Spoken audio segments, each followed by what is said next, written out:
Teddy Minahasa divonis hukuman penjara seumur hidup. Ex-Kapolda Sumatera Barat, Irjen Pol Teddy Minahasa, divonis penjara seumur hidup.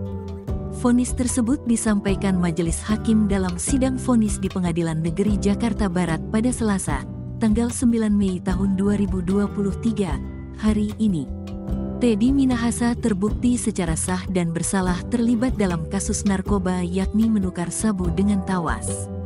Sebelumnya, Jaksa Penuntut Umum, JPU, diketahui menuntut Teddy Minahasa dengan hukuman mati. Menurut JPU, hukuman mati dinilai pantas diterima Teddy Minahasa karena dianggap telah menikmati keuntungan dari hasil penjualan narkotika jenis sabu. Apalagi Teddy Minahasa merupakan anggota Kepolisian Republik Indonesia yang memangku jabatan sebagai Kapolda Sumbar.